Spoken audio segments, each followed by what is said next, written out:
Hey everyone, welcome to another session in CeerazzleDazzle Physics. In today's session we're going to be talking about current in series and parallel circuits. Okay, so we'll start off with the following. We know that current is the rate of flow of electrical charge. In the previous lesson we looked at currents being defined as the charge per unit time. I is equal to Q divided by T. But how do we measure current in a circuit? We have to insert an ammeter. So you've probably seen this lower down in school. An ammeter is denoted by a circle with a capital A inside. If you put a lowercase a, that's not the correct symbol. So this is going to be called an ammeter. In the ammeter, this will measure the current at that point. Okay, so that's the ammeter here. Now, what type of circuit is this? Because there is only one path for the current to take, this is called a series circuit. Think of like a TV show series. It just follows one complete chain. So this is a series circuit. In a series circuit, the current remains the same everywhere. So the current, so let's just say for example this ammeter reading, let's say if it's 1 amp.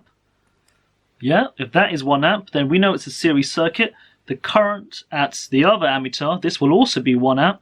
And the current at the other ammeter will also be 1 amp. So to summarize the learning, in a series circuit the current remains the same everywhere. Done. Now, what about in a parallel circuit? So the first thing we should look at is what is the difference between a series circuit and a parallel circuit. So here was a series circuit. Have a glance, make sure just look at the diagram. Here is the parallel circuit. How is it different? Surely we can see that there is now multiple paths that the current can take, because there is now a junction here. This is called a junction. Think of like a motorway, and like a junction means the roads will split off. So there's a splitting of the roads here. So what happens to current in a parallel circuit? Right, in a parallel circuit the current will split at a junction. So the current can split at a junction, and where the junction meets they can recombine once again. It's better if I put numbers in here. So let's just say ammeter over the first one, this ammeter, let's say it's 10 amps. Okay, 10 amps, the current's going down this branch here, but then it meets its first junction, it will split. Let's say it's going to go down the first ammeter over here, it will take 5 amps here, and it will take 5 amps there. Why? Because the current going in equals the current going out. So just look at that junction. 10 amps went in, 5 amps go down this branch, 5 amps go down this branch.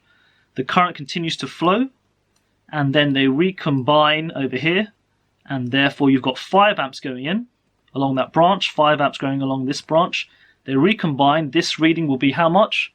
We know it's 5 goes in, 5 also goes in from the other branch. They both combine together to make 10 amps. So in the parallel circuit, we've got the simple rule here. So if I draw this, we can see this. So here we go. The current I1, let's call this one I2, and I3, we can look at the split. The total current going into the junction must be equal to the total current coming out of the junction.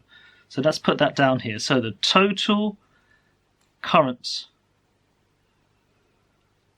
into a junction will be equal to the total current out of the junction. Yeah, it looks harder than it actually is, but just look at the diagram. 10 amps came in, it split, the road split, therefore 5 went down one branch, 5 went down the other, and then they recombined together, the 5 and the 5 added together to make the 10. Just think about cars. If 10 cars go into 10 cars are in one lane, the lane splits into 2. Obviously, we share out the number of cars evenly across them both. Now, keep going down. We can test our understanding. So, here, test your understanding of today's lesson. If ammeter A2 reads 4 amps, so ammeter A2, let's say it reads 4 amps over here, and ammeter 3 reads, we don't know what that is, and the question says, if ammeter A2 reads 4 amps, what will A1 and A2 read? So what will be the reading on A1 and A2? Well, from the start of today's lesson, we know that the current in the series circuit is the same. Therefore, A1, A2, and A3 will all have the same value. So A1 will be equal to A2, will be equal to A3, which will all read 4 amps. Everyone happy? Yes. The reason why, the current is the same everywhere in a series circuit. Right, next of all, let's go.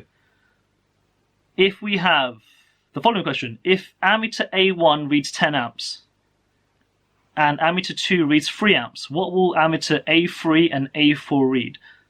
Let's add it to our diagram. So A1 is 10 amps. A2 is going to be 3 amps along this branch here. What will be the reading over here? And what will be the reading over here? Give yourself a minute to solve it. Okay, fine, I'll do it. So 10 amps comes down this branch, and we can see here is the junction. At the junction, the current will split. So 3 amps go down this path. How many amps go down the other path? It's going to be, well, we could do that. It's quick maths. 10 minus 3, it's 7 amps over here. Some of you are going to be saying, oh my god, how is that possible? But, you know, different bulbs will have different resistances. That's why you'll get different values. And then the current will keep going. 3 amps will go along this branch and 7 amps along this branch over here. Then they will recombine. So what will be the reading in A4? What will be the reading? We know that the reading will be 3 amps plus 7 amps. It will be 10 amps here. Easy stuff, guys. So the current splits at the junction and it recombines at a junction as well. Or the total current going into a junction equal the total current coming out. Right, to summarize our learning, here is the summary. Let's move this because that's in the wrong position. Summary. An ammeter is used to measure the current in an electrical circuit. Okay? Yeah, so an ammeter is used to measure the current in an electrical circuit. The symbol for the ammeter is going to be circle plus capital A inside. In a series circuit, the current is the same everywhere. In a parallel circuit, the current splits at a junction. Yeah, and just highlight that bit over there. An ammeter is used to measure the current in an electrical circuit. In a series circuit, the current is the same everywhere. Last of all, in a parallel circuit, the total current going into the junction will be equal to the total current coming out. And that's it for another session in CeerazzleDazzle Physics. We shall see you next time. Goodbye.